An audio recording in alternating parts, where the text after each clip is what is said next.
se fala em doutrinar, gente, isso já é um conceito já conhecido de todos vocês. Quando se fala em doutrinar, não se fala exatamente em ensinar uma doutrina numa hora que a entidade está ali sofrendo, precisando de consolo, de acolhimento, de consolação, de esclarecimento, né, de orientação, como fala, né, acolher, né, consolar, orientar, esclarecer.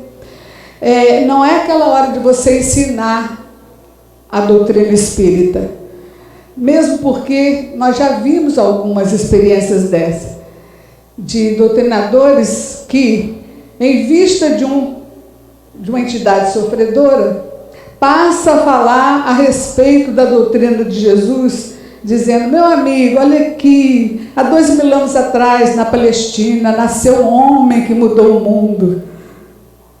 Isso é uma explanação evangélica, né? É uma palestra. Então, quando se fala em doutrinar, nós já entendemos que é usar dos argumentos da doutrina para o processo de ajuda. Não é ensinar naquele momento a doutrina. Não é nem evangelizar a criatura.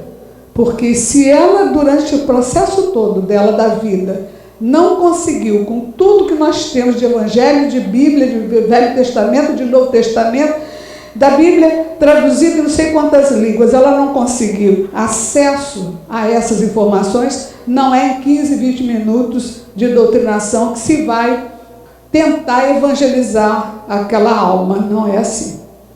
É mesmo como o nosso querido amigo falou, é o momento de acolher, é o momento de abraçar, é o momento de saber quais são suas dores.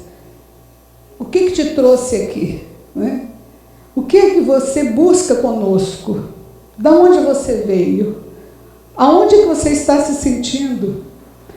Que situações você traz? Às vezes a gente não pode interpelar diretamente a criatura, mas a gente vai interpelando-o nos momentos oportunos, de forma a dar oportunidade a ele de falar. Então, nós vamos agora falar sobre reflexões sobre os aspectos de personalidade humana que interferem na qualidade do atendimento aos espíritos, na verdade, no nosso aqui, que interfere na qualidade do atendimento como doutrinador. Primeiro, nós vamos refletir sobre 6 questões. As 6 questões são: você tem medo de espírito? Médium dele, ele é médium, ele tocou no assunto, você tem medo de espírito? Né? Que alma é esta, gente, que vem conversar conosco em reunião mediúnica? O que ela traz consigo? O que essa alma necessita obter de auxílio? Esse auxílio só pode ser lhe prestado numa reunião mediúnica? É uma questão só. O que eu preciso ter e conhecer para o bom desempenho de minha tarefa de esclarecedor? O que em mim pode interferir de forma negativa em meu desempenho como esclarecedor? Boa essa pergunta, né? Não é boa? O meu jeito de tratar com as pessoas acaba por se refletir no modo como eu trato os espíritos em reunião mediúnica? É inevitável. Eu trato as pessoas lá fora e aqui é inevitável que eu trate exatamente como eu trato lá fora? Vamos refletir, gente? Vamos? Você tem medo de espírito? Quem tem medo de espírito aqui, levanta a mão. Gasparzinho, fantasminha, camarada. Mas esse tipo de informação de uma figura fantasmagórica em que se tornaria o espírito depois da morte, é causa de muito medo. Um companheiro nosso disse assim: eu vi o fantasma da minha mãe. Eu disse: você viu o fantasma da sua mãe? Você não abraçou ela, não? É o fantasma! Eu disse: mas é a sua mãe. Então, como se passou por lá de lá, virou fantasma, deixou de ser mãe. E ele ainda citou da forma fantasmagórica. Existe a forma fantasmagórica de alguns espíritos? Ricardo, existe uma forma fantasmagórica com que alguns espíritos se apresentam? Sem dúvida. Sem dúvida. Eu tenho que me colocar dentro de um contexto. Eu sou mineiro, sou do Triângulo Mineiro, lá perto do Chico. Só que assim, os nossos crescimentos em termos de povo, de pessoas, a gente convive muito com história de fantasma. Mula sem cabeça. Mula sem cabeça, bicho-papão. Bicho-papão. Então assim, a gente cresce ouvindo isso. A gente cresce ouvindo isso. Saci. E isso aí. Alma penada. E a gente cresce ouvindo isso. Mas existe a forma fantasmagórica com que alguns espíritos se apresentam? Existe. Infelizmente, alguns espíritos se apresentam ainda com um duplo etérico muito condensado, ainda muito ligado à matéria. Então, o duplo etérico parece que está irradiando dele, dá essa forma fantasmagórica. Mas aquele não é espírito, aquele é a projeção do duplo etérico, que dá essa forma. É o fogo-fato, né? É o fogo-fato. Tem gente que passa no cemitério e vê aquela coisinha colorida saindo do fantasma. É o fogo-fato. É aquela energia que está saindo e que ainda está condensada naquela alma sofrida, presa entre dois planos. A gente vai depois, que alma é essa? A gente vai então discutir um pouco sobre isso. A alma depois da morte pode se manifestar aos espíritos, aos vivos? Alguém aqui tem dúvida? Não. Nossos caros internautas lá, se estão iniciando na doutrina, pode ser que tenham dúvida. Aqui nós não temos dúvida alguma. Nós já fazemos parte do trabalho mediúnico, onde isso para nós é corriqueiro. Ele pode se comunica com muito mais facilidade no sono, no desprendimento pelo sono, não é? Muito mais, com muito mais diretividade, com muito mais objetividade no desprendimento pelo sono. No livro dos médiuns tem essa pergunta: é racional assustarmos-nos com a aparição de um espírito? Alguém lê para mim? Magda? Dá aí para Magda. Lê para nós a resposta dos espíritos a Kardec. Aquele que refletir a respeito há de compreender que um espírito, seja qual for, é menos perigoso que um vivo. Livro dos Médiuns, item 100, pergunta 10. Quando eu era menina, com meus 5 anos lá em Barbacena, não vou contar essa história, mas com 5 anos de idade eu já vi espírito como se vê gente. Aquela história que ele contou da filhinha dele, que bota o travesseiro, até hoje bota, né? O espírito não desce debaixo da cama. Eu olhava dentro do armário. Eu olhava debaixo da cama, dizendo assim: hoje eu não quero ver, hoje eu quero dormir. Então eu olhava para saber se eles estavam ali. Quando eu me certificava de que eles não estavam e me propunha a dormir, nessa noite eu não via. Então vocês veem que é coisa mesmo da sintonia do chamado. Mas na verdade os espíritos que eu vi eram espíritos bons. E eu tenho até um caso engraçado para contar, porque minha tia,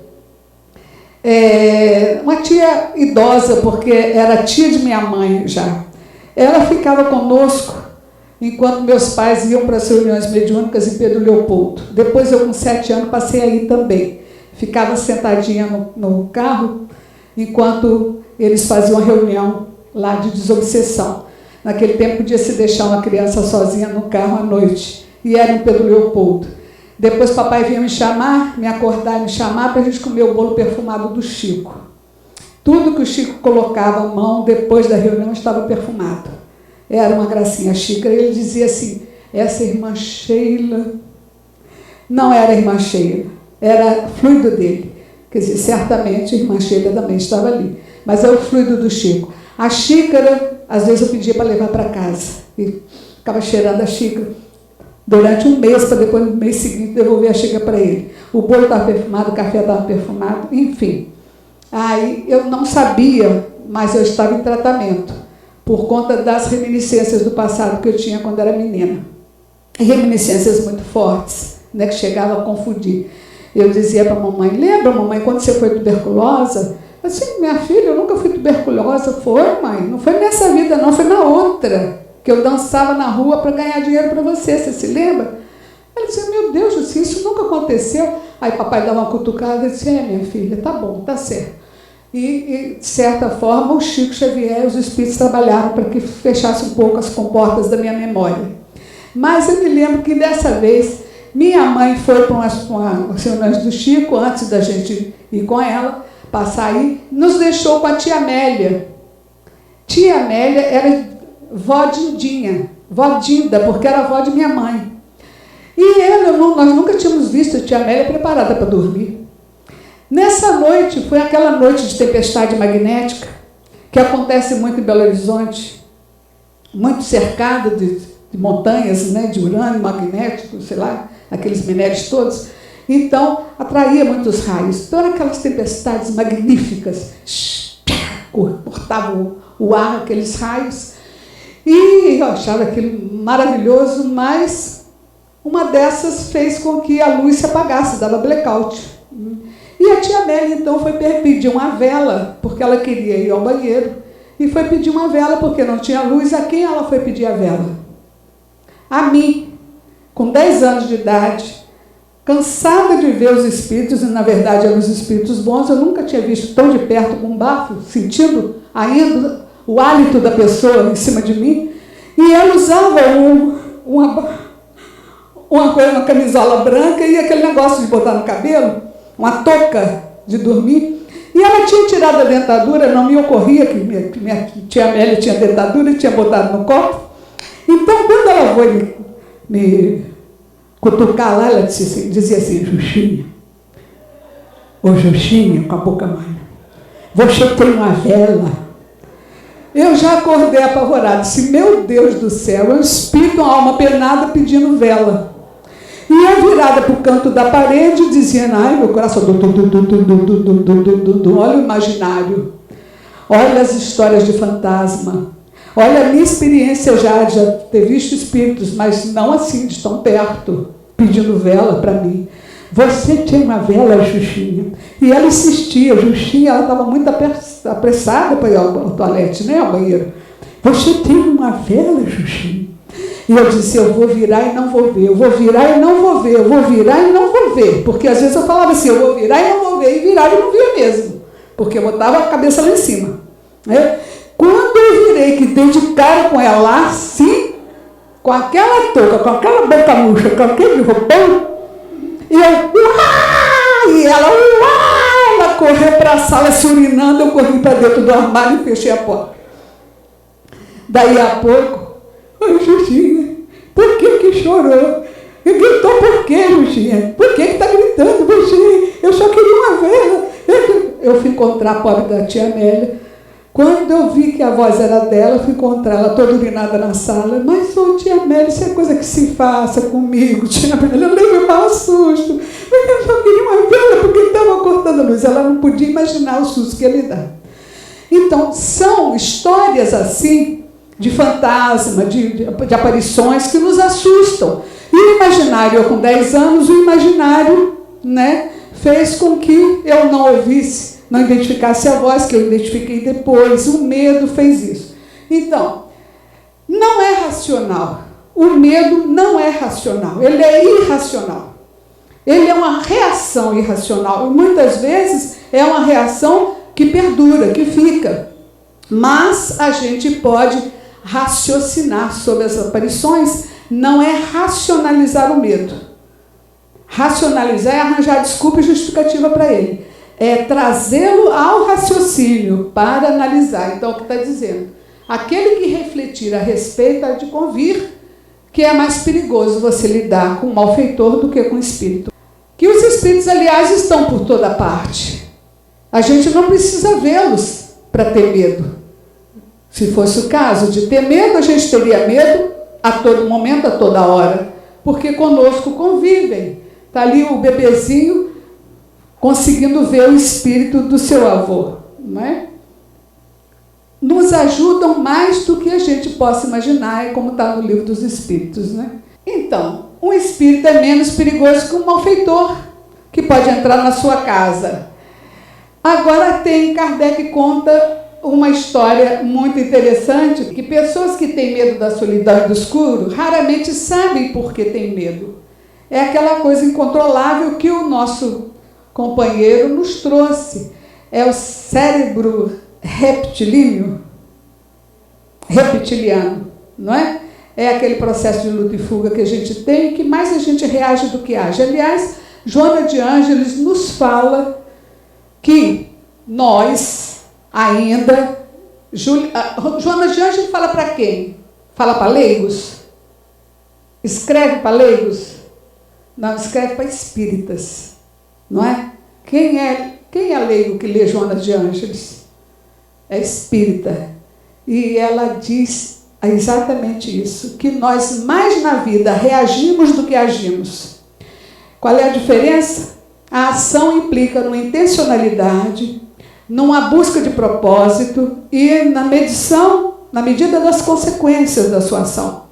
E a reação não, ela é instintiva, instantânea e às vezes devastadora. Quando você pensa nas consequências, você diz, meu Deus, por que eu fiz isso? Então, nós mais reagimos no mundo do que agimos e precisamos retomar esse nosso processo de ação no mundo.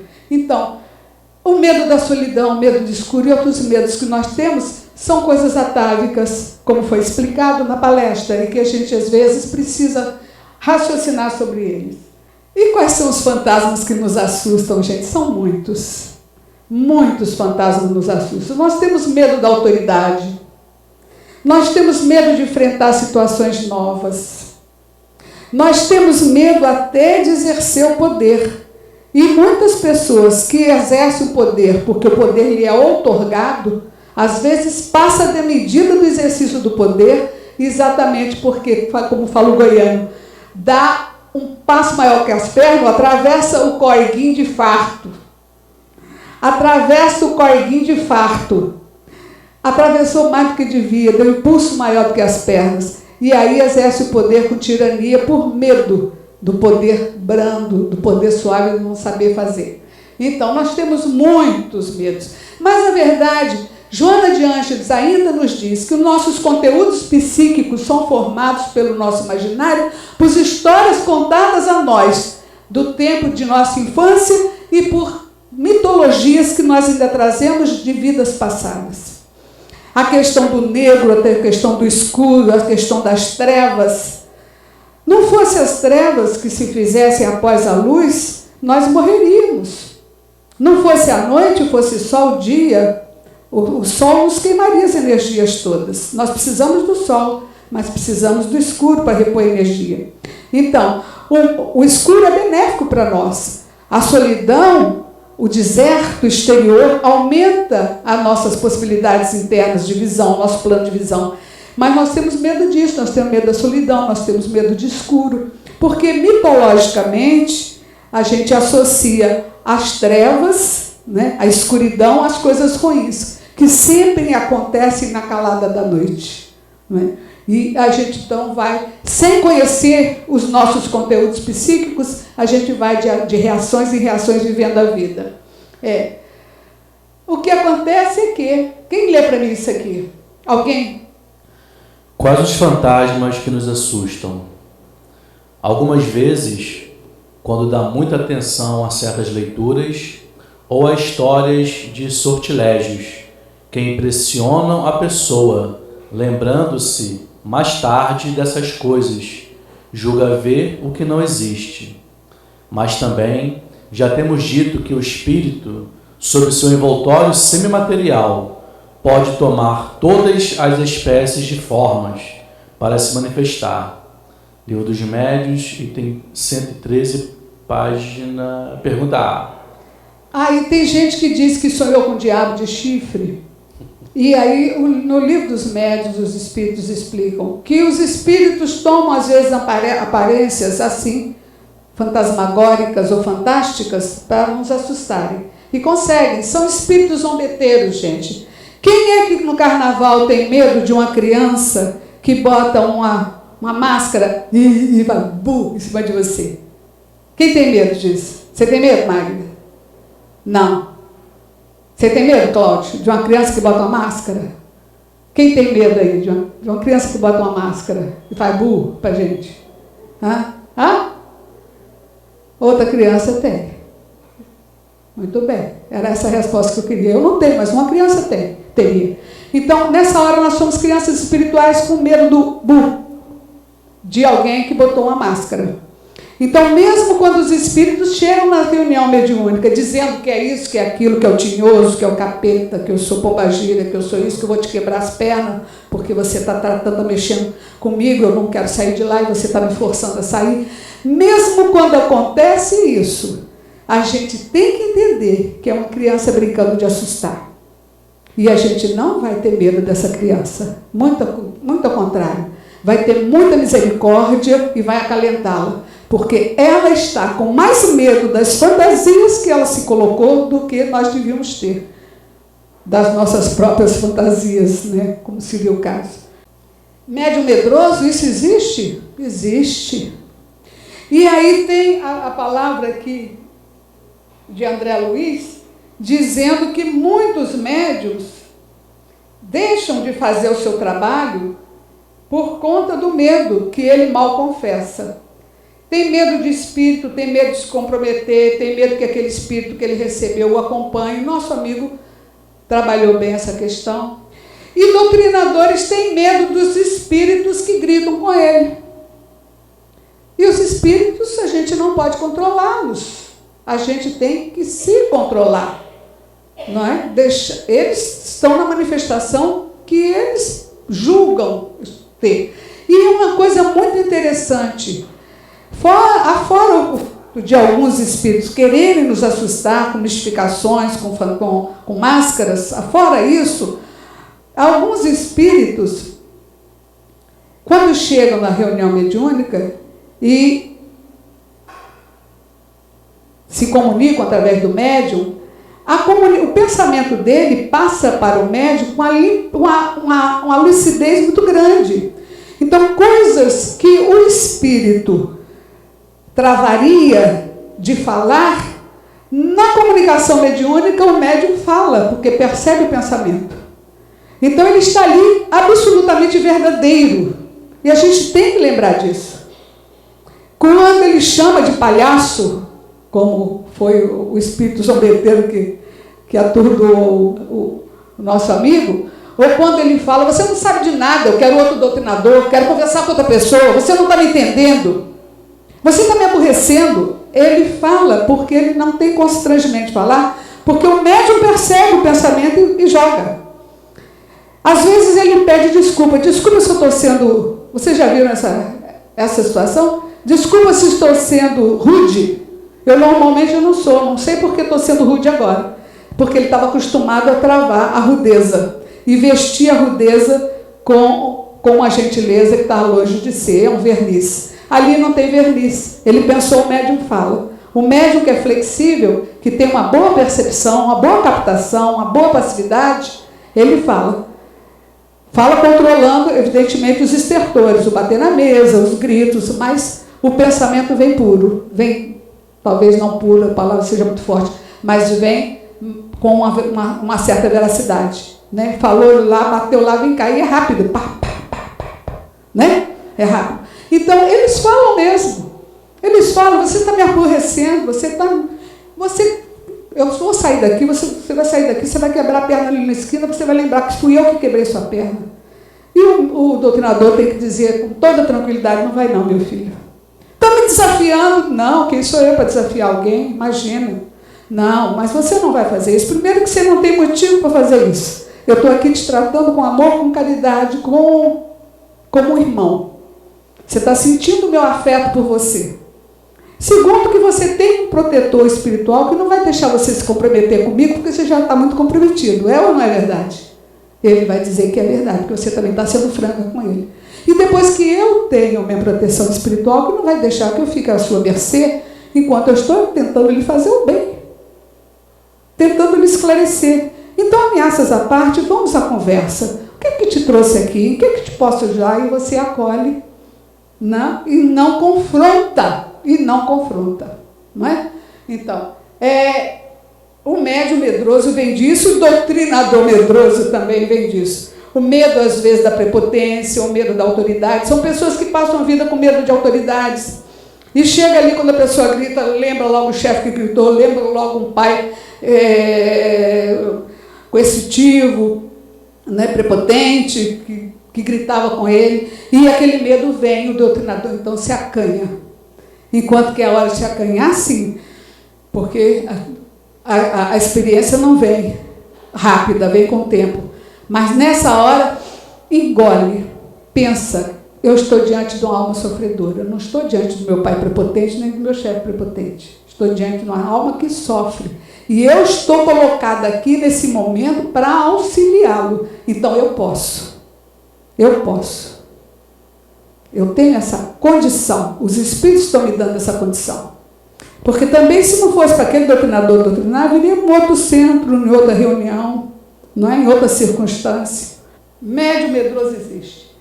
Mas nem todos podem ver os espíritos. Eu estou falando agora pelos meus amigos internautas de novo, porque nós sabemos que nem todos podem ver os espíritos, mas isso não é de conhecimento geral. Tem gente que pensa que o espírito está ali, ele aparece quando quer e vê quem pode e quem quer. Não é assim. Kardec nos coloca que a mediunidade de vidência é uma das mais raras que existe. Que a mediunidade fortuita, a vidência fortuita, ela é mais ou menos comum a todo médium. Você entra rapidinho assim na mesma dimensão vibratória do espírito e você vê, e é rápido. E numa fração de segundos você vê detalhes. Porque você não vê com os olhos, você vê com a pele psíquica. Aquilo é jogado para você, aquela imagem vem inteira. E vem em poucos segundos, você sabe de detalhes, de cor dos olhos, de tipo de mão, de vestimenta, até de sapato às vezes. E bateu e saiu. Essa é a visão fortuita de alguns médiums. Em algumas situações especiais que ele bota. Circunstâncias especiais de transe mediúnico, ou de uma coisa de muita emoção. Não é? E você vê muito assim, naquele momento entre a vigília, o sono, que já está havendo desprendimento. Mas a vidência mesmo, conforme é caracterizada, aquele que estado de vigília, ou seja, acordado, veem os espíritos. Essa faculdade é raríssima. Inclusive, completa ali os espíritos, que é uma aptidão a que se opõe ao estado atual dos órgãos visuais, por isso é difícil, e que por isso cumpre nem sempre acreditar na palavra dos que dizem ver os espíritos. Não é? Você tem alguma colaboração parecida para nos dar com relação a isso? Bom, a maioria dos médiuns psicofônicos costumam relatar que estão vendo o espírito, que viram detalhes, viu como é que eles estavam e tal. E tem essa dificuldade de entender que eles não são videntes, como você muito bem explicou aí, que nesse momento do transe é comum acontecer adentrar na psicosfera do espírito e perceber, mas isso não caracteriza a vidência como Kardec relata. Muito bem. Eu chamo isso de ressonância, até ressonância magnética. Você bota um violão perto do aparelho de som, do rádio, e você vai ver que em determinado momento, em determinadas notas que aquele rádio der, porque está tocando uma música, a corda do violão vai vibrar. Então vai dizer, tem o espírito ali tocando violão. Oh, que espírito feliz, né? Não, é a ressonância magnética do som com a corda do violão que fez vibrar, e quando vibrando ela tem som, ela vibra e toca. Então é uma ressonância magnética rápida do médium que percebe o espírito, e é uma coisa rápida. Não é? E aí a gente tem a certeza do plano espiritual, a certeza de que eles estão conosco em todos os lugares, em todos os momentos, não tem dia nem hora, é 24 horas por dia, não tem feriado, não tem sábado e domingo, não tem férias, não tem nada, os espíritos estão conosco o tempo todo, nos rodeando. Não descansa nem nos dias dos mortos, disse o homem do capote amarelo. Não descansa nem nos dias dos mortos. Devia ser feriado para eles também, né? Essa história é engraçada. Luiz César, você lê para nós? Oi, que medo, um ser vivo. Uma senhora de nosso conhecimento teve uma noite em seu quarto uma aparição tão bem definida que acreditou estar na presença de alguém e sua primeira sensação foi de pavor. Certificando-se de que ali não havia nenhuma pessoa, disse a si mesma: parece que se trata apenas de um espírito. Posso dormir tranquila. Nota de Kardec, Livro dos Médiuns, item 100, pergunta 10. Nós vamos chegar lá, né, gente? Dizer, é só um espírito, não é? Eu tive a felicidade de conhecer Exaltino Silveira. Era um médium lá de Juiz de Fora que me ensinou a musiquinha que eu não sei nem se era dele. Quando eu tenho medo, logo digo assim: Deus é meu amigo, Deus cuida de mim. Deus é meu amigo, Deus cuida de mim. Com tão simples prece, sinto que se aquece o meu coração. Fico corajoso, porque Deus bondoso me dá a sua mão. Porque Deus bondoso me dá a sua mão. E naquele tempo, quando eu tinha medo, que era menina, eu cantava essa música e ajudava muito, porque eu saía da faixa vibratória para uma outra faixa vibratória e passava a não ver. Entendeu? Eu falei para vocês que era arriscado botar o microfone aqui. Olha o risco que vocês estão correndo. E aí? A pergunta é essa: por que a gente vai se assustar com os nossos, com um que é um semelhante a nós? Né? Por que esse susto? Como o outro, eu vi o fantasma de minha mãe. Você viu sua mãe perder salvações. E aí tem a opinião de André Luiz, em opinião espírita, dizendo que medo é inexperiência. Que os médios de início, os estudantes da mediunidade de início, aqueles vão ter medo. Porque até eles se acostumarem com essa ideia, vão ter medo. Daí a pouco vai fazer igual essa senhora. Não era gente, não, era só espírito. Né? Gente, agora tem a questão: que alma é essa? Você vai numa empresa, a empresa tem fidelização de cliente, ele tem análise do perfil do cliente, ele sabe que cliente que ele está tratando. Você vai num comércio, o comércio foi colocado exatamente numa área onde vai ter clientela, sabe o perfil da clientela para saber o que ele vai vender ali. E nós conhecemos o nosso cliente? Que alma é essa? A gente vai tratando ela como se fosse qualquer uma. É arroz com feijão, essa aqui é igual a essa, igual a essa, igual a essa? Não, cada uma tem sua particularidade. Que alma é essa? Vamos fazer esse exercício, gente? Que alma é essa que vem conversar conosco em reunião mediúnica? Palavra livre com vocês. Que alma é essa? Por que essa alma vem conversar conosco em reunião mediúnica? Por quê? São almas necessitadas. Aí eu pergunto: toda alma necessitada vem conversar conosco em reunião mediúnica? Não, então a resposta ainda não chegou ao fim. Que alma é essa necessitada que vem pedir socorro em reunião mediúnica? Mais alguma contribuição? A alma sofredora, necessitada, quase pronta para receber. Bom, a André Luiz passou 8 anos no umbral. Ele já estava pronto para receber socorro. Ele passou pela reunião mediúnica? Não. Então a resposta não está chegada ao fim ainda. Eu quero uma resposta final. Que alma é essa necessitada, sofredora, que certamente está preparada para receber auxílio? Os espíritos não perdem tempo. Quem gosta de perder tempo somos nós. Os espíritos não perdem tempo. Não mandaria para a reunião mediúnica uma alma que não está preparada para receber ajuda. Então, quando ela chega lá, pode ter certeza que ela já está preparada, porque eles não jogam energia fora. Mas, ainda assim, está preparada. Todas elas passam pelas reuniões mediúnicas? Não. Porque a gente sabe de experiência que não passou. Então, que alma é essa, gente? Resposta: uma alma que precisa do choque anímico. Ela já está tendo tanto choque anímico que ela vai à casa dela, ela tenta conversar com seus familiares, os familiares não respondem. E ela já tem esse choque anímico. É bem essa palavra, choque anímico? São almas que a gente pode ajudar, porque os espíritos não podem ajudar essas almas? Eles não têm capacidade de ajudar? Tem. Então por que elas vêm conversar conosco? A pergunta ainda está aberta. Está pedindo ajuda. Está pedindo ajuda? É uma alma pedindo ajuda. Os espíritos não a podem ajudar? Porque essas almas vêm aprendendo a interagir. A Fátima trouxe uma colaboração boa. Elas vêm para nos ajudar a experimentar a mediunidade.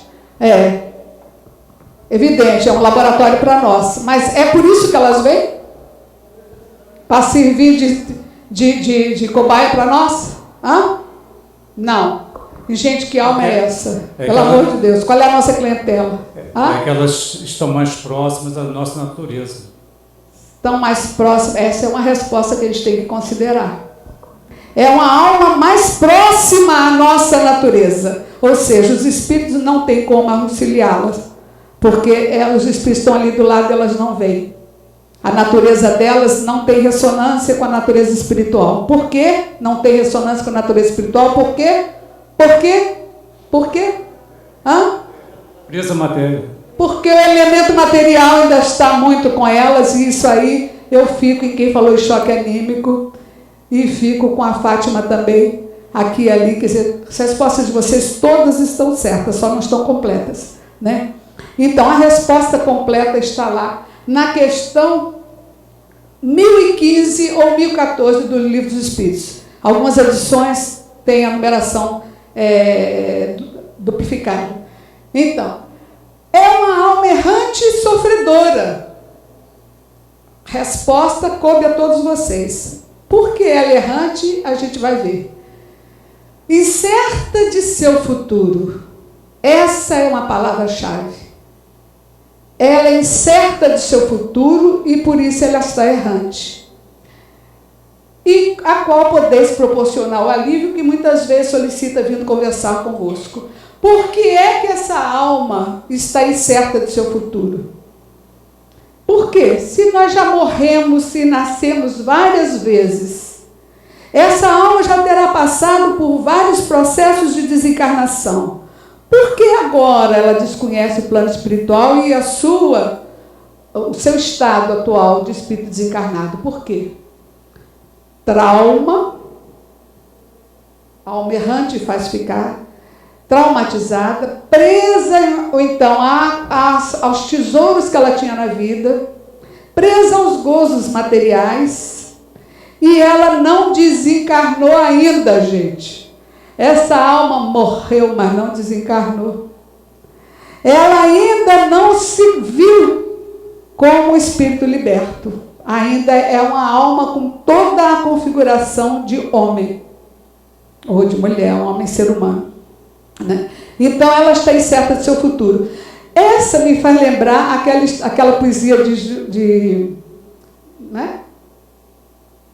Carlos Drummond de Andrade, e agora José? Hã? Está sem mulher, está sem discurso, já não pode beber, já não pode fumar, cuspir não, já não pode, e a noite lhe veio, e o trem não veio, o ônibus não veio, sozinho no escuro, com o bicho do mato, sem teogonia, sem cavalo preto que fuja a galope, você marcha, José. José, para onde?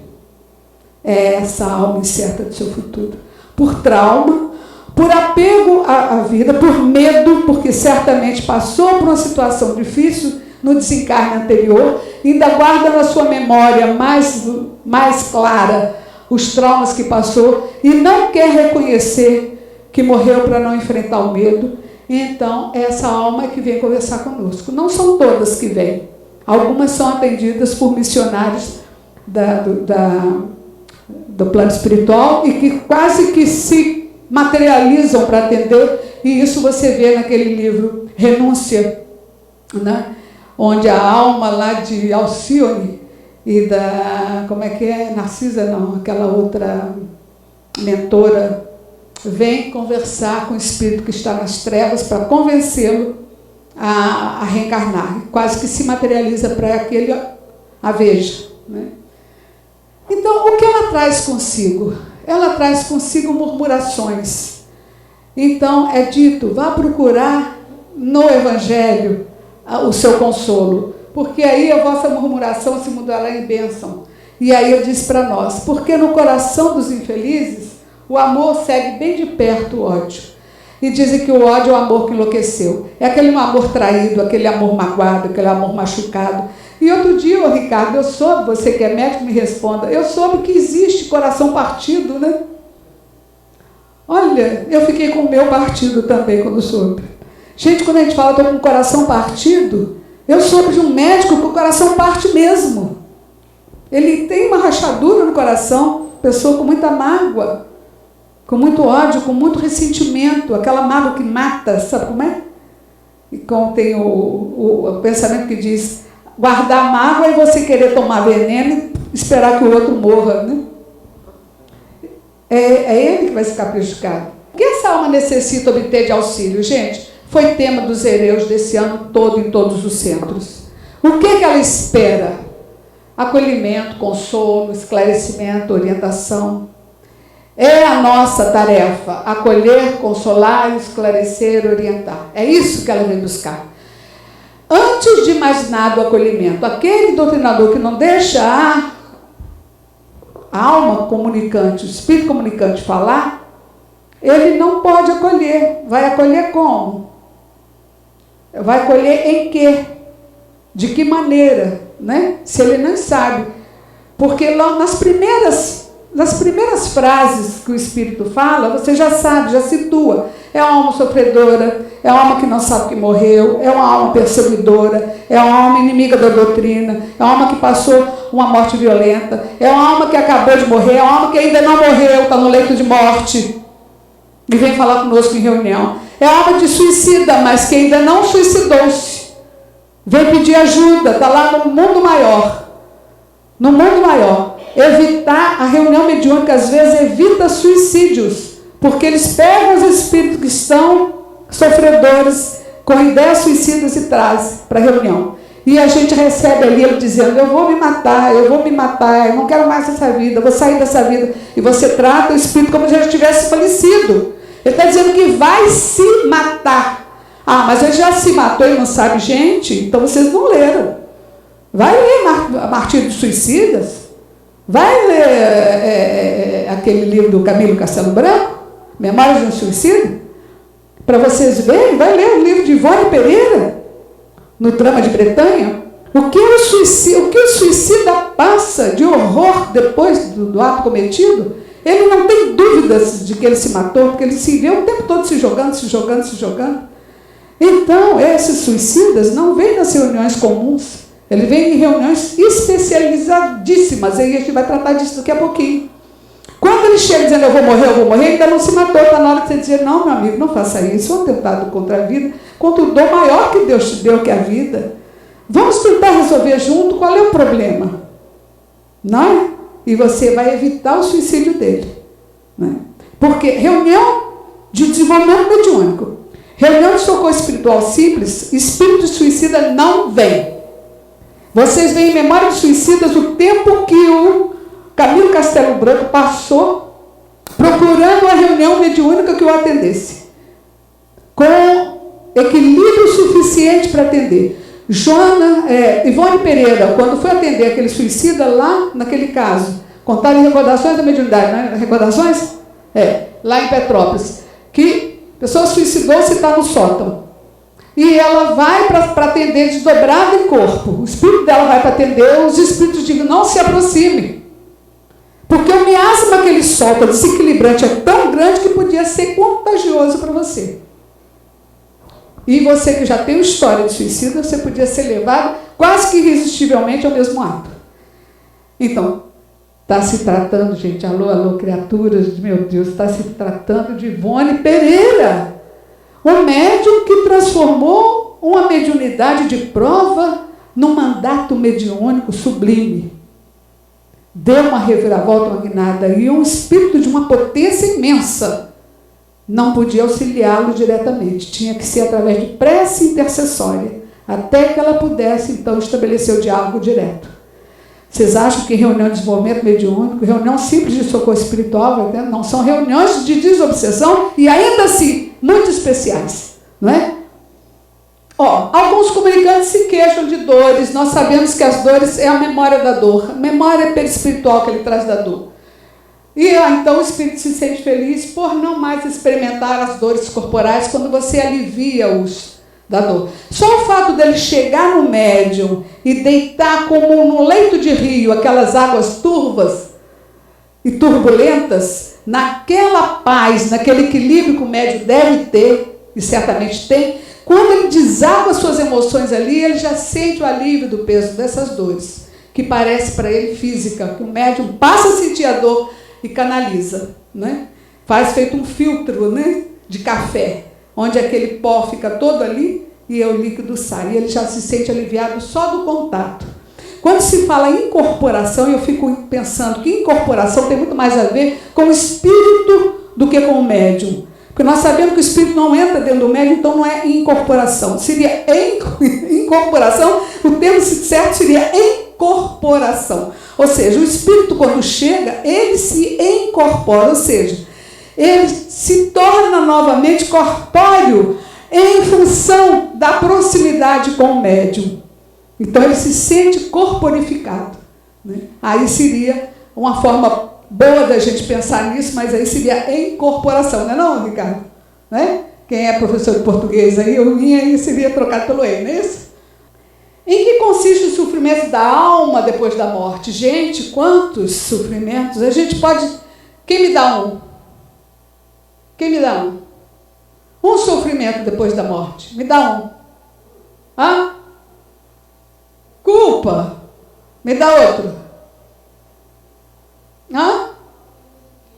Falta de entendimento de que já morreu e da vida espiritual. Outro. E aí fica perdido, né? Hã? Saudade dos que ficaram. A saudade acompanha os espíritos sempre. Mas a gente vai dizer aqui, ela saudade de apego, né? Aquela saudade de apego, e que os que ficaram também têm a saudade de apego, é a minha propriedade, são os meus filhos que eu deixei. O que será deles, né? Sem mim? Esquecido que antes de ser filhos nossos, são filhos de Deus, né? Então, aquele apego demasiado, a ânsia, né, por poder possuir, por poder ter coisas, fazem realmente com que elas fiquem presas, né? Apego a pessoas e coisas. Outra. Hã? Não entendi, Tereza. Desejo de vingança, ainda está preso a coisas, a circunstâncias, a mágoas, a ódios, né? E ali ele coloca um rol para a gente, ó. Vocês veem em Revista Espírita vários casos. Eu tirei esse para nós. O assassino Lemer. Tendes encontrado as vossas vítimas? Resposta, vejo-as, são felizes. A resposta é maior, mas eu sintetizei. Seus olhares perseguem-me, sinto que me varam ser e debalde tento fugir-lhes. Onde você achais agora? Estou no meu sofrimento. Kardec era muito direto, não ficava meu irmãozinho, ia muito direto ao fato. Com carinho, com firmeza, mas direto ao fato. Às vezes a gente perde muito tempo com melifluosidade, que Herculano Pires fala. Doutrinador não pode ser melífluo, né? Que é perda de tempo. Meu irmão, veja a luz que te penetra o seio, não sei, não. Isso é melifluosidade. Vamos direto ao assunto. Aí uma vez uma pessoa que falava assim, veja a luz, olha a luz. Não tinha espírito que se comunicasse que ela não mandava ver a luz. Aí uma vez eu conversei com ela, escuta minha amiga, como você está? O chefe te chamou a atenção. Você chegou na sua sala de trabalho com raiva, com mágoa dele, se sentindo injustiçada. Porque, afinal de contas, ele também chega atrasado. Você chegou atrasado só 15 minutos e naquele dia. Você está chateado. Aí você vai contar para uma amiga, sua amiga diz assim, veja a luz, meu irmão. Olha a luz. É assim que ela fala para você? Não, não fala. Então, se você não consegue ver a luz, você que é espírita nessa hora, como você quer que o espírito que está na treva do sofrimento veja a luz? Vamos redirecionar esse seu atendimento? Vamos pensar melhor na forma como a gente vai atender? Eu estava naquele papel de orientadora, eu tive que falar, né? Mas então, estou no meu sofrimento. Estás encarnado ou errante? Olha, ali Kardec admite o fato de que espíritos reencarnados vêm às reuniões mediúnicas para serem atendidos. Ele disse, errante. Se estivesse reencarnado, teria esperanças. Já disse, parece-me que a eternidade está entre mim e a expiação. Ele já almeja a reencarnação, mas não consegue ainda se desprender do fardo que ele carrega consigo, da culpa por ter sido um assassino, né? E aí Kardec vai colocando lá. um homem cheio de gozos sensuais ainda, certos avarentos que ficam presos aos seus tesouros. Em uma palavra, por toda parte que se encontra, o espírito perverso carrega o seu inferno interior. Não é um inferno localizado, aquela chama que queima é dentro dele, que a boca lhe seca, ele parece que ele está ardendo, né? E muitas almas se acreditam ainda no corpo físico, então é um fenômeno mais ou menos constante, é a persuasão de que se acha de não estar morto. Isso é comum.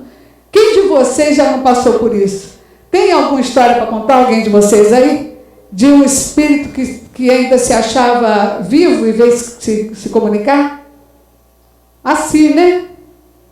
Muitos, né? Muitos. E tem uns que vêm fazendo barganha com a gente, né? Eu estou aqui vendendo, teve um árabe que veio vendendo tecido para mim. Olha, tecido está bonito, não desbota, você pode lavar, que tecido não desbota. Eu falei, onde é que você arranjou esse tecido? Aonde eu arranjei esse tecido? Não tem porque eu doutrinava, agora eu só sou médio, né, Darcy? Darcy não me deixa doutrinar, agora eu só sou médio. Mas numa reunião do Ceará, tinha uma reunião que funcionava como médium, outra como doutrinador. Eu adoro o trabalho de doutrinação, mas sinto que o meu trabalho é como médium mesmo, e Darcy é médium quando prevê isso. Mas eu digo, mas você não... de onde você pegou essa fazenda? Aonde eu peguei essa fazenda? Eu trabalho com isso. Eu trabalho com isso aqui, estou vendendo essa roupa. Mas você está vendendo a troco de quê?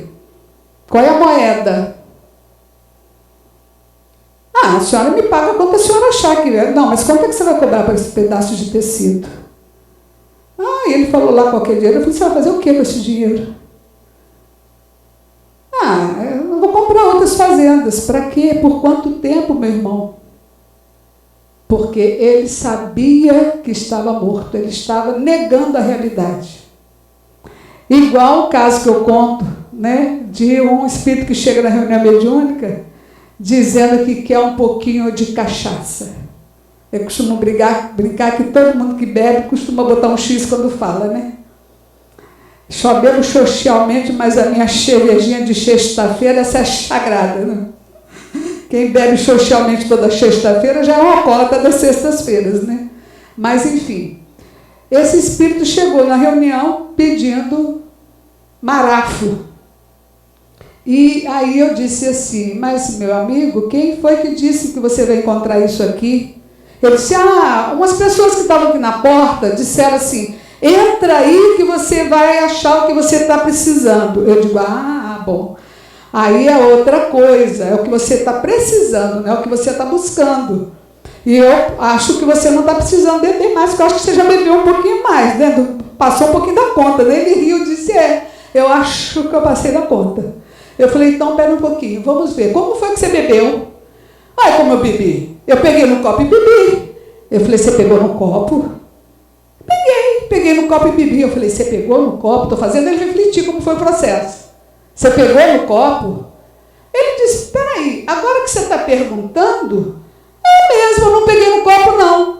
Eu peguei aqui, o copo escapou para lá, peguei o copo escapou. Eu acho que eu já estava bêbado, porque eu pegava e o copo escapava. Eu falei, não. Você não conseguiu pegar no copo, sabe por quê? Você está longe do corpo, afastado do corpo. Você está incorpóreo. Você não consegue pegar no copo porque você está incorpóreo. E, dona, eu que bebo, a senhora que fica tonta aí, bêbada, brincando comigo. Eu disse, não, meu amigo, você já sabe dessa realidade. Agora me conta como foi que você bebeu. Foi o seguinte, eu cheguei perto de um que estava bebendo, aproveitei o impulso, bebi junto. Eu digo, você não consegue mais pegar no corpo. Aí fui trabalhando com ele a questão da incorporeidade. Você está afastado do seu corpo. Mas como eu estou afastado do meu corpo? Você está falando comigo aqui numa reunião. Seu corpo não está aqui. Você está aqui em outro tipo de corpo. E aí vem o trabalho. Mas você vê que você vai direto à situação que ele apresenta, não é? Ele já tinha uma ligeira percepção da situação dele, mas não queria também admitir. Então, nesse estado, o espírito vai e vem e crê aplicar-se aos seus trabalhos, como se fosse ainda deste mundo, muito espantado que não respondem quando ele fala. Essa ilusão não é exclusivamente dos casos de morte violenta, não. é encontrado nos indivíduos cuja vida foi absolvida pelos gozos e interesses materiais. Está lá, o que é o Espiritismo, capítulo 3, questão 149, mas esse item também está no Livro dos Espíritos, acho que questão 165, se não me engano, com outra redação, mas a mesma questão. Fale, Ângela, por favor. Aconteceu uma vez, eu nunca esqueci um fato interessante, que eu atendi um espírito, era uma senhora, e ela perguntou logo, onde eu estou? E aí eu disse assim, no Rio de Janeiro. Ela disse assim, como que eu estou no Rio de Janeiro? Eu moro em Santana, em São Paulo. Como é que eu vim para cá? Eu disse, vamos ver, né? Aí a gente começou a conversar, vou resumir, né?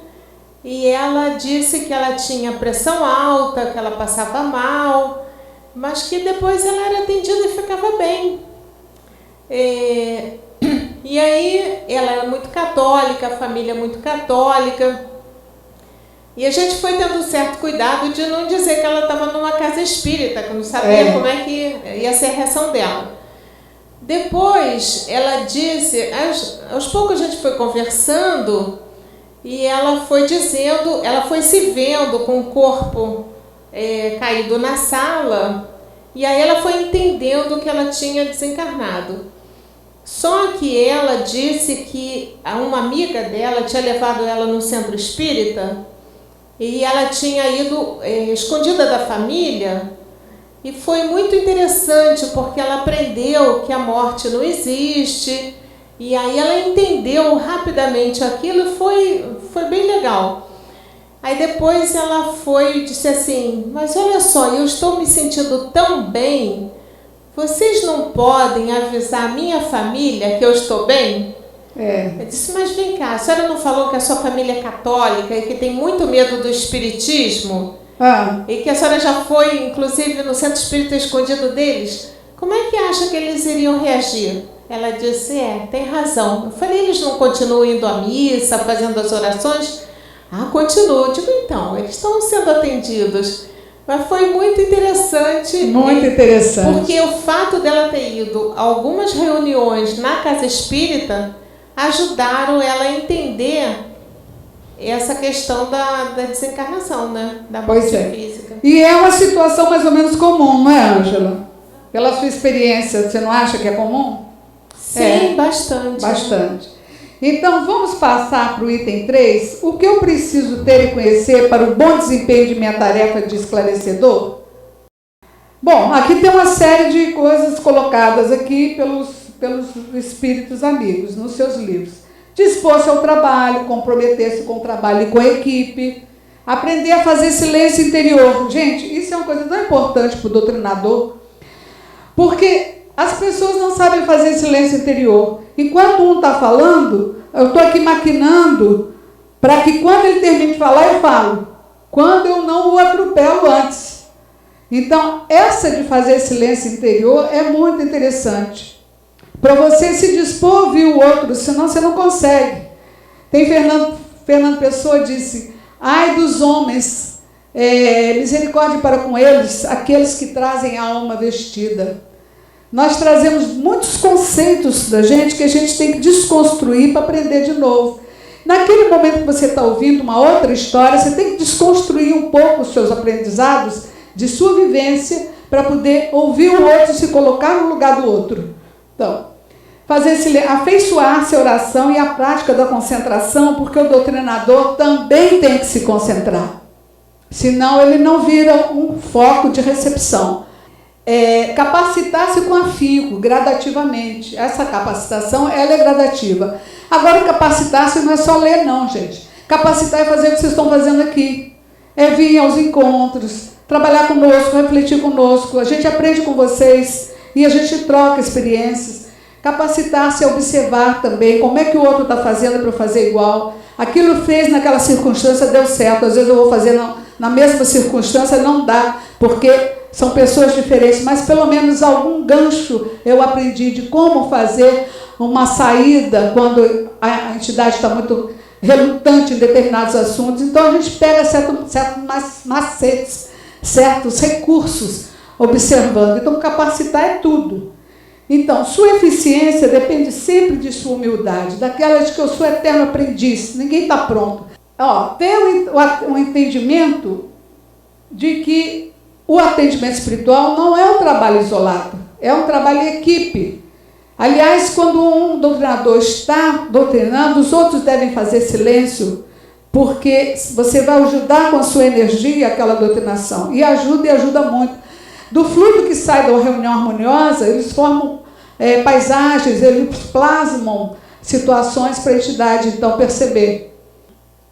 Essa autoridade fundamentada no exemplo é importantíssima. E o nosso companheiro Beraldo nos lembrou, não foi... Você quer contar aí aquela circunstância em que os apóstolos estavam curando e alguém afastado achou muito bonito os apóstolos curarem os obsidiados, afastar os demônios. Então ele viu um homem lá que ele pensou que fosse possesso, acreditou possesso, e disse para ele: em nome de Jesus, retire-se desse corpo. Aí a entidade virou incorporada naquela pessoa sofredora e disse assim: a Jesus nós conhecemos, aos apóstolos também, e tu quem és?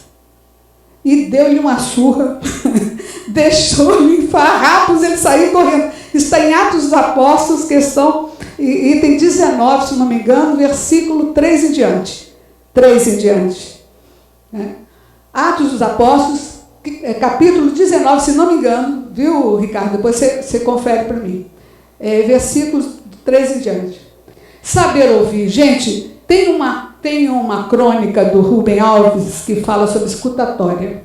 Ele disse assim: eu já vi muita gente fazendo curso de oratória, que aprender a falar. Eu nunca vi ninguém fazendo curso de escutatória. Aliás, é porque eu acho também, se alguém fosse dar um curso de escutatória, a plateia ia ficar vazia. Ninguém gosta de escutar, o pessoal gosta de falar, né? Então, saber ouvir é importante, é buscar, ver com clareza a situação que o Espírito se apresenta, é saber dialogar, e para isso você tem que ouvir, né? Você tem que colocar o diálogo na corrente dos pensamentos e da necessidade daquela pessoa. Saber ouvir é ter escuta, é aquele ouvidos de ouvir que o nosso Jesus falou, nosso mestre. Está aqui o menino reconhecendo o canto do pássaro, ele está escutando um canto de pássaro. Passa muito mais, porque a gente ouve, está aqui, está ouvindo o ruído dos carros ali, né? A buzina aqui, um prato que se lavou ali, você está ouvindo é uma mecânica, que é física. Agora, escutar exige uma atenção voltada para aquilo, toda uma decodificação daquilo que você está ouvindo para você compreender o sentido daquilo. É saber identificar o foco do problema que se apresenta. E eu tenho um casozinho para contar. Dizem que um esquimó, que era chefe de uma tribo esquimó chamada Taoma, recebeu, naquela localidade ele morava, não sei qual dos polos, ele recebeu as missões católicas. Quando terminou o trabalho lá das missões, o chefe lá das missões, um padre certamente, virou para ele e disse: parabéns, Taoma, você agora está preparado para resolver os problemas do seu povo. Aí ele perguntou assim: mas o que são problemas? Aí ele disse assim: Taoma, problemas são coisas difíceis de resolver, que muitas vezes requer ajuda externa. Eu, por exemplo, se eu subir com você ali no alto daquele morro, e apontou um morro cheio de neve, e te segurar de ponta cabeça pelos pés do alto daquele morro, eu diria que você tem um problema. Aí aquele esquimozinho lá índio, lá dos cantos, não é? Obscuros, esquecidos da terra, com a sabedoria que lhe era particular, ele disse assim: olha, se eu bem entendi, eu não penso assim, eu penso diferente. Eu penso que se você me segurar de ponta cabeça do alto do morro, se você me segura, eu não tenho problema nenhum.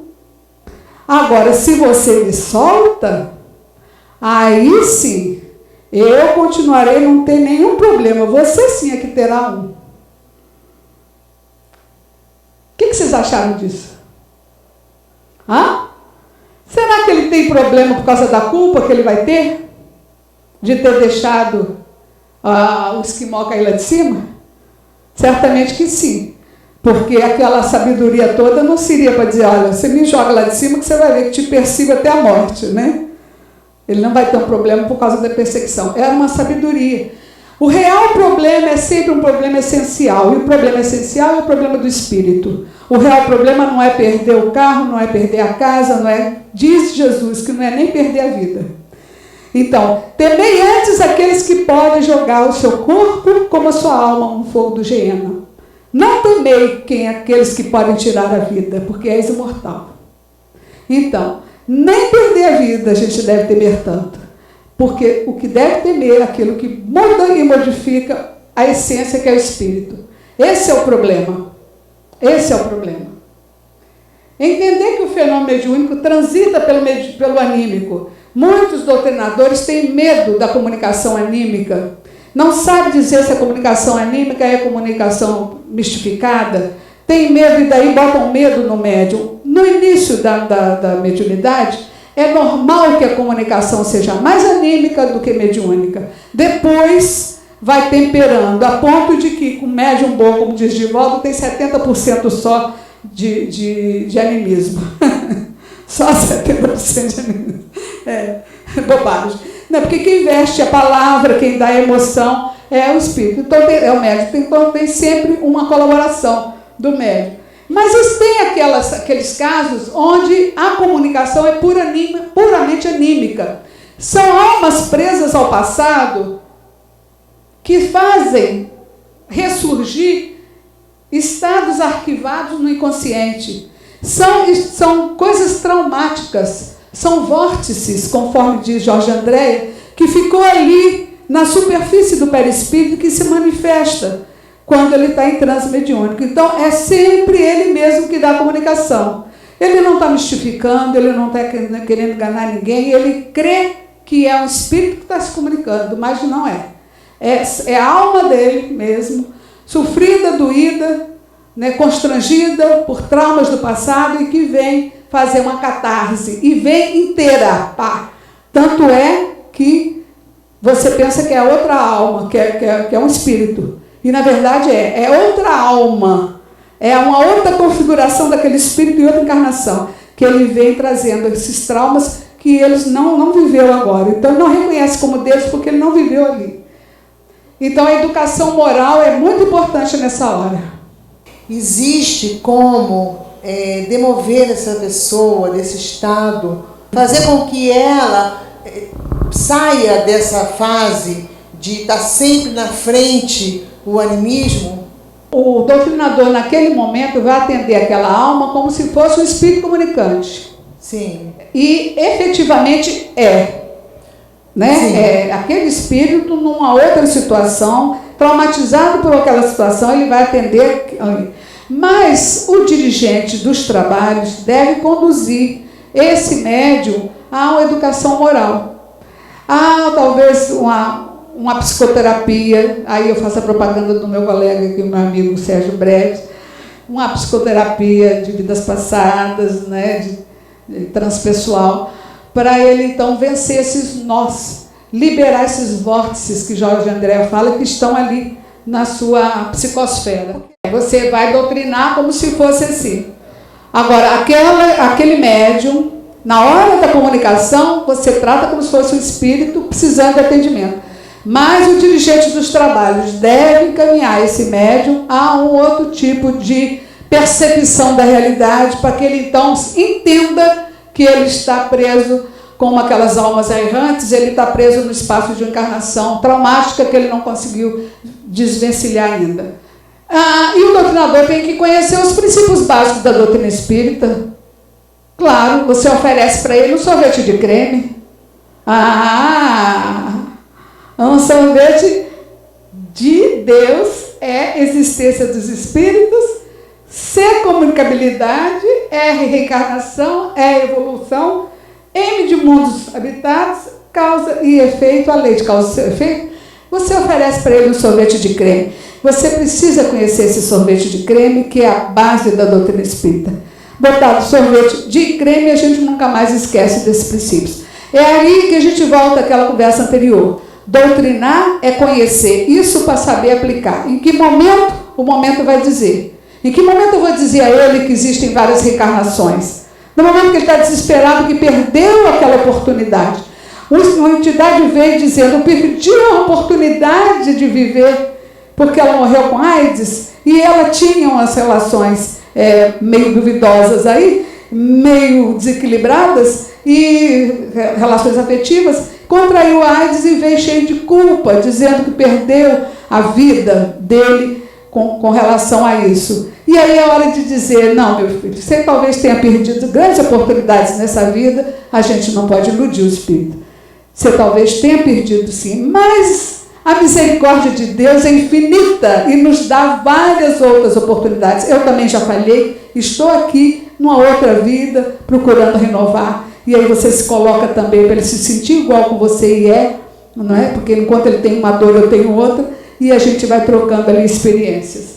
Nesse mundo, estamos todos passando por experiência de prova e expiação. E salvo raríssimas exceções, aqui, meu amigo, ninguém é perfeito. Raríssimas exceções, porque a gente lembra que Jesus esteve por aqui, a gente lembra que um Saibaba que diz de volta que parece que foi dito que a encarnação, o espírito mais evoluído que já encarnou na Terra, fora Jesus evidente.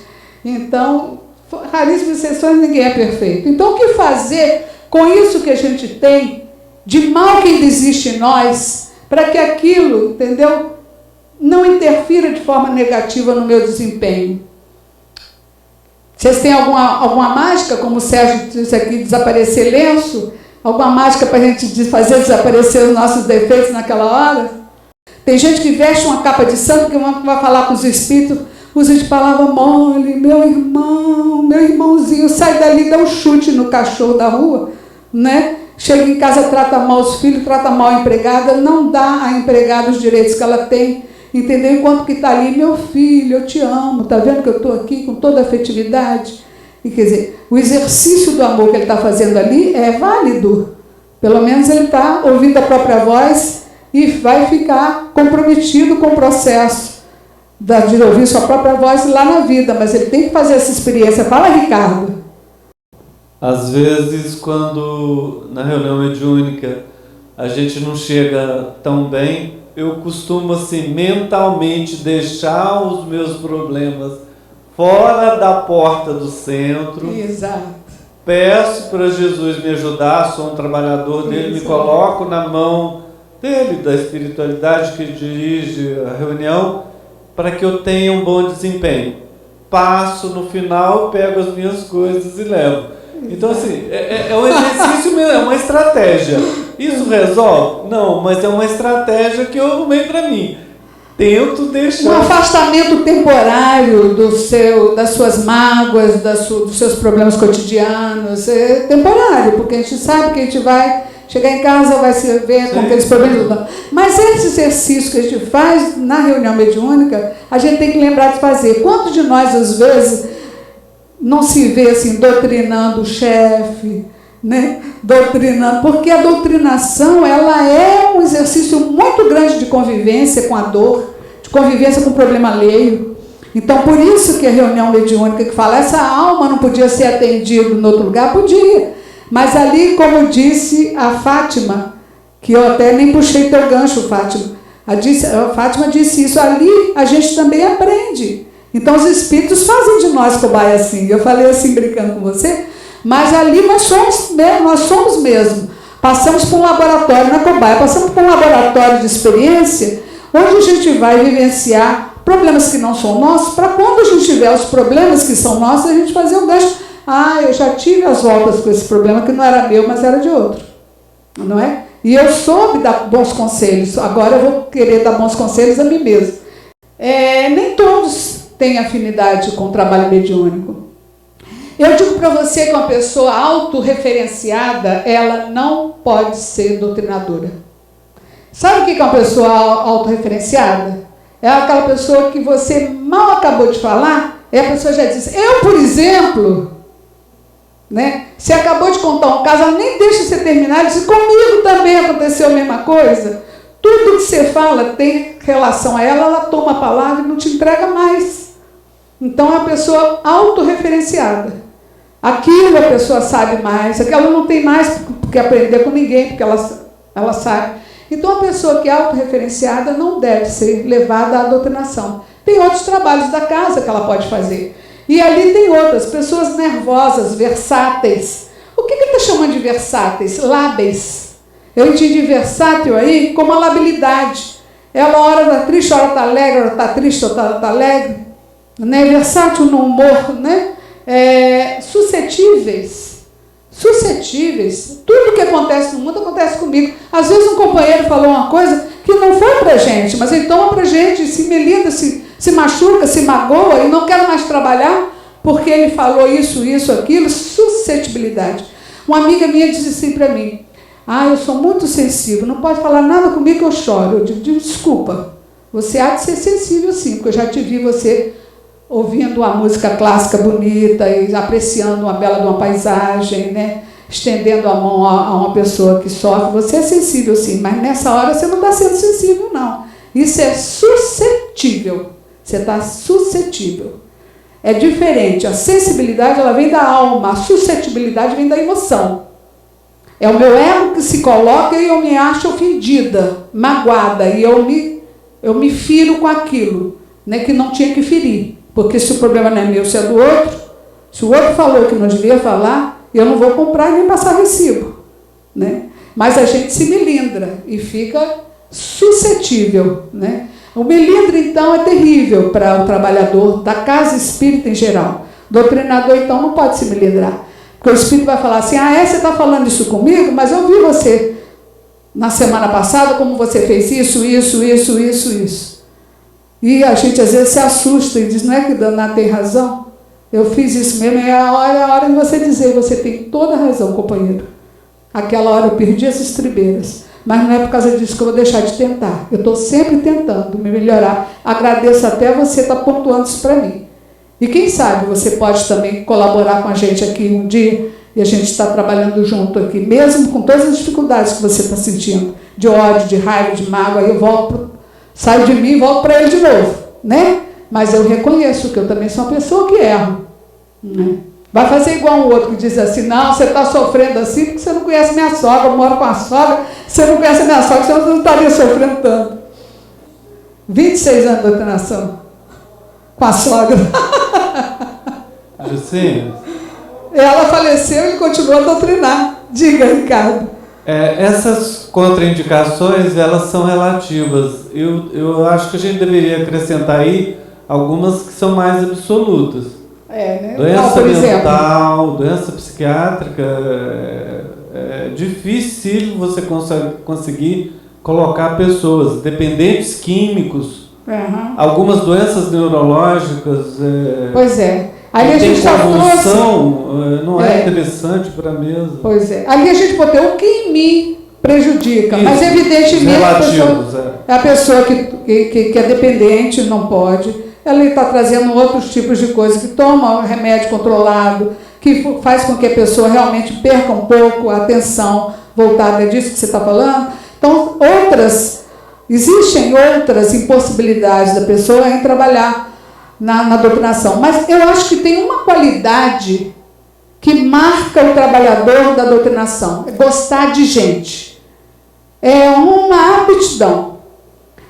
Meu amigo, se você não gosta de gente, eu estou falando agora para os internautas também, não se aventure no trabalho de doutrinação, porque o seu desgostar de pessoas, a sua impaciência com as diferenças, com a maneira de pensar do outro, vai refletir, sim, na sua maneira de atender os espíritos. Então, para gostar de espírito, tem que gostar de gente também, né? Gostar de estar em contato com os problemas alheios, saber diferenciar bem quais são os problemas que a pessoa está trazendo, daqueles problemas que está trazendo, quais o que você pode ajudar, você não pode ajudar em todos, enfim, essas coisas. A ausência de fraternidade, a gente acabou de falar isso, né? Não gostar de pessoas. De todas as imperfeições humanas, a mais difícil de se extinguir é o egoísmo, porque ele se liga ao personalismo, gente. É a pessoa autocentrada que eu falei ali. Eu sou assim, você sempre assim, serei sempre assim, é o complexo de Gabriela, né? Nasci assim, você sempre assim, né? E não muda nunca, o complexo de Gabriela. Então a pessoa que não muda é autorreferenciada, pessoa egoísta. O egoísmo está fundado sobre a importância da personalidade. Eu sou uma pessoa importante, a questão do poder que o nosso Sérgio Breves trouxe para nós, que é tão importante. O egoísmo é ainda maior, chaga, né? Então aí tem esse pensamento de Pascal, eu gosto muito de Pascal. A rigidez mata os bons sentimentos. Firme sim, rígido não. Mas ele tem que aprender, ele não pode fazer isso. Como é que ele não pode? Tanto pode que está fazendo. Então o doutrinador fala isso para o espírito. Você não pode pensar assim, você tem que perdoar. Você não pode pensar, você não pode fazer isso, tanto posso que estou fazendo. E aí o espírito se revolta contra o doutrinador e depois o doutrinador vai dizendo, é difícil doutrinar aquele espírito, né? Difícil porque você bateu de frente com ele. Como é que você vai dizer que ele não pode? Pode, tanto pode que está fazendo, mas não deve, também não deve, mas fez. Agora já são águas passadas, daí para frente. Então a rigidez mata os bons sentimentos. E aí tem de Joana de Anjos mandando a gente acalmar a mente, harmonizar. Aí vem uma grande questão. O meu jeito de tratar com as pessoas acaba por se refletir no modo como eu trato os espíritos em reunião mediúnica? Sim. Sim. E o que eu devo fazer para isso não se refletir? O que a pessoa deve fazer? Conhecer-se, né? Saber o que é dele que atrapalha as relações, para começo de conversa, relações dele com as pessoas. Aí eu queria contar um caso para vocês, que nós possuímos complexos dos quais não suspeitamos. O nosso companheiro já falou disso. Os medos atávicos, né? as culpas, as discriminações, preconceitos. A gente já venceu os grandes preconceitos. A gente já não tem mais preconceito de cor, não tem mais preconceito de raça. Será que não? A gente não tem mais preconceito social, a gente sabe que o pobre também é filho de Deus. Pelo menos a gente tem essa consciência. Mas será que a gente já venceu o preconceito da autoridade? De achar que todo rico é prepotente? Achar que mulher não pensa, não é? Porque a mulher é menos capaz. E a mulher também pensar que todo homem também não tem sensibilidade, porque certa sensibilidade não é homem. Então nós temos ainda alguns preconceitos que a gente ainda não identificou. E isso aparece no nosso trabalho mediúnico. Então precisa se liberar dessas prisões que a gente tem. Eu quero dizer para vocês isso, a questão da natureza. 2 filhos criados pelo mesmo pai, pela mesma mãe, na mesma escola, nas mesmas circunstâncias, um apresenta uma natureza e outro apresenta outra. Por quê? Porque a nossa natureza, às vezes, reflete a natureza bruta, a natureza geográfica, natureza física. E vocês conhecem a história dos 2 mares? Conhecem, não? Vou contar para vocês. Na Palestina tem 2 mares. Olha lá, o Mar da Galileia e o Mar Morto. O Rio Jordão banha os 2. O Mar da Galileia primeiro, o Mar Morto depois. Ele vem de lá, de cima, passa por aqui. O Mar da Galileia foi o mar que Jesus escolheu para suas pregações à beira do lago, né? Foi lá que aconteceu aquilo dele flutuar nas águas, dele chamar pescadores de almas, né? Então, no Mar da Galileia tudo canta vida, é lindo. Quem já foi lá? Aparecida. É ou não é lindíssimo? Florido, a gente olha, passeia pela internet, no Mar da Galileia, aqueles lugares de flores belíssimas, de uma coloração intensa, muito lindo. No Mar Morto parece pairar a morte, e paira mesmo. Os turistas, quando chegam no Mar Morto, eles querem entrar na água e flutuar. Você não pode ficar lá muito tempo não, que você seca. A pele fica craquelê. Parece que você saiu daquele Shangri-La. Saiu do paraíso. Ficou assim. Mas eles gostam de boiar porque qualquer um boia. Pode ser gordo, pode ser magro, pode não saber boiar, qualquer um boia, porque a densidade de sal é tamanha que qualquer pessoa, faz a água ficar pesada, qualquer pessoa boia. Você parece estar em cima de uma boia. Mas é muito salgada. Olha, é banhada pelo Rio Jordão. Por que é tão salgada? Por quê? Que lá para a morte não nasce nada. Nem um capinzinho, nem um peixezinho, nem alga nasce nesse rio, nesse mar, no Mar Morto. Por isso que chama Mar Morto. Nada vive ali, nada. É cercado dessa espuma assim, sabe? De poluição, salgada. Nem peixe. Não tem nada, não tem vivo, não tem nada, organismo nenhum vivo ali. Nem alga, nem plantinha, nada. É tudo morto. A natureza lá é morta. Então, no entanto, é o mesmo rio que os alimenta. Aí olha e pergunta, se os dois mares recebem as águas do mesmo rio, o generoso Jordão, por que haverá entre ambos tanta diferença? Por quê? Aí você vai saber por quê. Eu fui lá na internet para saber. É porque o Mar Morto ele é feito de placas tectônicas. Então, o que aconteceu é que essas placas, elas se deslocaram e formaram uma fenda. E essa fenda fez com que o sal que já tinha no mar, né, porque quando o rio chega, que manda, mistura-se com as águas. Mas ali, como formou uma fenda profunda, o sal de baixo salgou a água do rio e o que era doce se acabou-se, né? E então o mar ficou muito salgado por causa dessa fenda profunda da placa que se deslocou.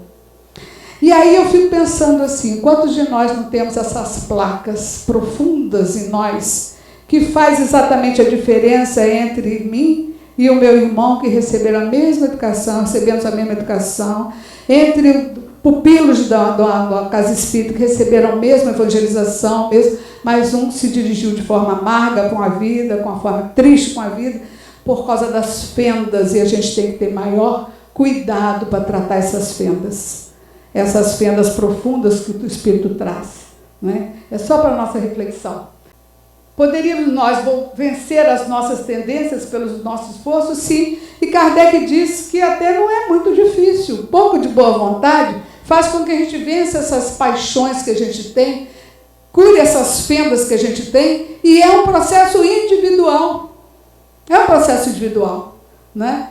A gente pode auxiliar, mas é um processo individual. É a que a vontade lhes falta. Como são poucos dentre vós os que se esforçam. E eu quero chegar a essa conclusão. Gente, espíritas que somos, médiuns ou doutrinadores, temos que lembrar da vida eterna. Temos que lembrar o tempo todo de que somos espíritos imortais. Isso faz toda a diferença. Essa frase é de Bezerra de Menezes, está posta ali. Não podemos alcançar no campo mediúnico uma harmonização prática se não conquistarmos, olha só, o sentido da eternidade da vida no campo mental. Essa contribuição foi de Joana, lembra? Joana que trabalha lá na nossa reunião, lembra, Felipe? Nos trouxe essa contribuição para o nosso trabalho de hoje.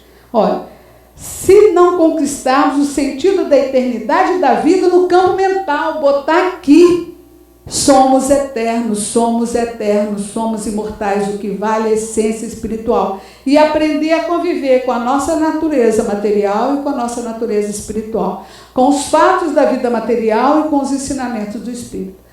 É o pulo do gato, diz a Cida, é a manha do gato, né? É a grande sacada, vamos dizer, né? Um grande insight que a gente tem para viver uma vida, né? Vivendo as coisas do mundo, como diz no Livro dos Espíritos, mas sem ser do mundo. Tem o item 6 aqui, que fala das reuniões de desobsessão. As atividades voltadas aos trabalhos de obsessão requerem do esclarecedor requisitos especiais? O que vocês acham?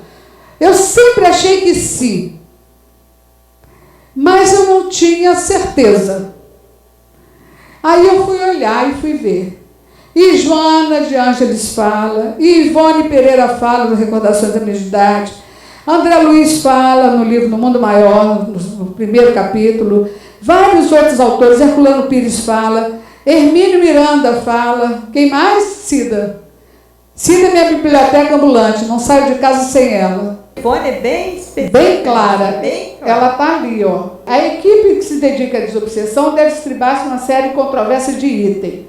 Aí, harmonia do grupo, elevação de propósito, conhecimento doutrinário, isso a gente já falou um pouquinho. Que nós temos o conceito de Joana, concentração, conduta moral sadia, equilíbrio interior dos médios, isso tudo em reunião de obsessão, hein? Sem o qual não se pode fazer reunião de desobsessão. Lê para nós, Cida. Reuniões de atendimento aos casos de obsessões.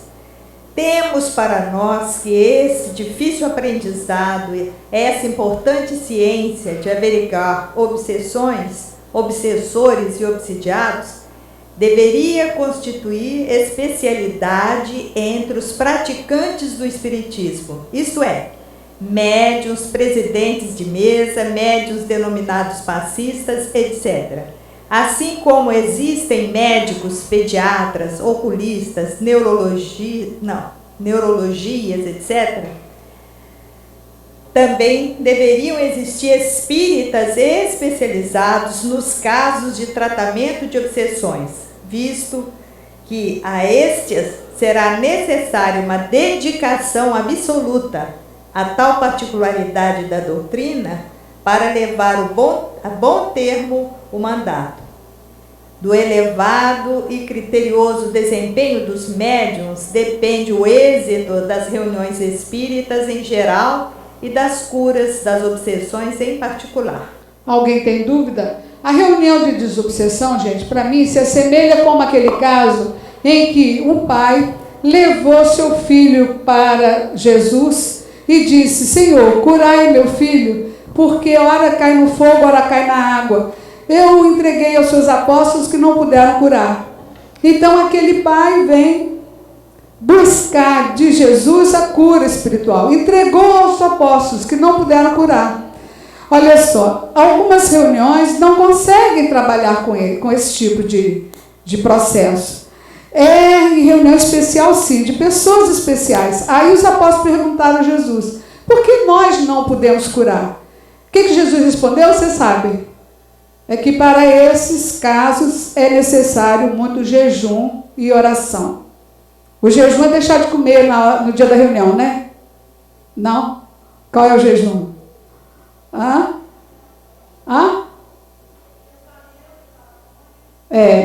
E viver, orar no dia da reunião, não vai nem trabalhar, fica em casa orando de joelho, não, né? Também não, né? É vigilância, muito mais. A vigilância e a boa ação vale por orações, né? Então, muita vigilância e oração, muito jejum e oração. É aquilo. Então, na reunião de desobsessão, vêm os casos de pessoas aqui com processo de obsessão, eles passam pela porta de ônibus, não descem, vê lá, centro espírita, sessões mediúnicas e tal, tratamento das obsessões, ele não entra, ele tem medo. Um dia ele resolve descer do ônibus, aí vem, chega até na porta. Chega na porta, não vai embora. Outro dia ele chega, vai até a porta, entra, mas fica com medo. Lembra que ali pode ter o diabo atrás da porta, muita coisa que os evangélicos botam na cabeça do pessoal. Aí ele sai e vai embora, ele tem medo. É preciso que um vizinho, com um pai amoroso, com uma mãe amorosa, até com um colega de trabalho, pegue-o pelo braço, um amigo dedicado, e leve para o centro. Aí ele vai. Então, tem que chegar no centro, encontrar acolhimento. E encontrar uma reunião que efetivamente trabalhe com desobsessão. Porque não adianta tratar só o espírito sai e outro vem. Não tem aquele que saiu, encontrou a casa vazia, trouxe mais 7? A casa vazia, está desocupada, vamos nós ocupar. Mais 7 obsessores. É preciso tratar a alma encarnada, que nem sempre é o obsidiado, às vezes é o obsessor, não é? Tratar a alma encarnada também, para que ela desplugue com essas vibrações. Então tem que ser um trabalho conjunto. Um trabalho de equipe junto aos espíritos perturbados que estão ali na esfera dele, junto a ele próprio e junto à família. É um trabalho conjunto. Se a casa não tem, deve encaminhar os casos para outra casa sem o menor receio. ficar com orgulho. Veio para nós é porque a gente vai para atender. Não, às vezes veio porque a porta era essa. O pai foi entregar para os apóstolos não conseguiram ter levado para Jesus. Então, às vezes, o caminho que ele conhece é aquele, daquela casa. Mas não tendo, vamos ser criteriosos, nós não temos condições de atender casos de obsessão graves. As obsessão simples é atendido nas reuniões de socorro espiritual. Mas as reuniões de desobsessão, e não vamos chamar todas as reuniões mediúnicas de desobsessão, porque não são, as reuniões de desobsessão devem tratar tanto o espírito quanto a pessoa encarnada, todos os envolvidos no processo, porque a família toda adoece. Nós temos tido essa oportunidade de trabalhar com desobsessão durante algum tempo da minha vida, e você vê que são poucos os casos que a gente consegue sucesso. Com toda a dedicação junto aos espíritos, junto à pessoa, junto à família, são poucos os casos que a gente consegue a desobsessão. E quando consegue, a pessoa vem a falecer de outra coisa, como aconteceu com o caso de um companheiro nosso, vizinho nosso lá de casa, onde a gente morava na Praia do Flamengo, eu ainda solteira, não solteira não, já casada, mas morando ali na Praia do Flamengo, veio um vizinho nosso, veio trazido pela mãe dele, no meu culto do lar, e a mãe, que era espírita, trazia o filho. E aí o filho já sabia que era obsidiado, que a mãe já tinha dito, que tudo que ele passava era obsessão. Ele se formou, brilhante jornalista, arranjou logo uma vaga no Jornal do Brasil, era um dos bons jornalistas do Jornal do Brasil, e aí começaram as perseguições. Ele, daí em diante, ele não conseguiu emprego em lugar nenhum. Todo emprego que ele conseguia, que ele era brilhante nos empregos, ele não conseguia passar dos 3 meses porque ele tinha uma crise psicótica na reunião, no trabalho. Então a mãe veio falar conosco. E ele dizia assim, eu vejo o espírito correndo atrás de mim, querendo me pegar, mas eu não sei o que eu faço. Eu digo, você pede desculpa a ele, pede perdão a ele, fala, meu companheiro, não sei quem é você, não lembro de você, mas eu estou te pedindo encarecidamente que me perdoe por tudo que eu fiz. Enquanto isso, a gente atendia o espírito lá. Era o espírito da Revolução Francesa, que foi traído por ele, e ele foi entregue. Não, desculpe, não era nem da Revolução Francesa, era do tempo de Catarina de Médici, que ele foi entregue e ele foi emparedado. Ele era do exército lá de França, e ele foi emparedado. Foi morto assim, foi preso não foi emparedado, foi preso numa masmorra de tal forma que ele ficou ali para morrer mesmo, né? E ele o chapéu dele, ele tirava porque aonde ele estava na cela, ele não podia levantar a cabeça, tinha que ficar com a cabeça baixa. Ele morreu certamente de fome, de tuberculose, de tudo. E aí, quando a gente começou a doutrinar esse espírito, ele dizia assim, um jovem vem e me pede desculpa. Eu, sendo um jovem, se ajoelha e me pede desculpa. Mas eu não tenho nada a ver com esse jovem, eu tenho a ver com aquele meu companheiro que fez isso comigo. Ele sem entender que era a mesma pessoa. Você vê a obsessão refratada. Ele pensava naquele que o fez mal e a vibração caía nesse de ficar perturbando.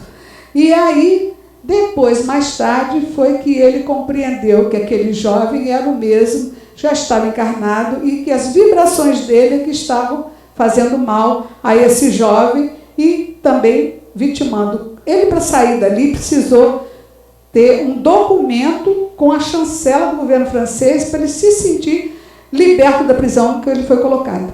Quer dizer, os espíritos forjaram isso, você está livre. A primeira coisa que ele fez quando ele saiu da masmorra foi levantar a cabeça e botar o chapéu do exército francês na cabeça. Tamanho orgulho.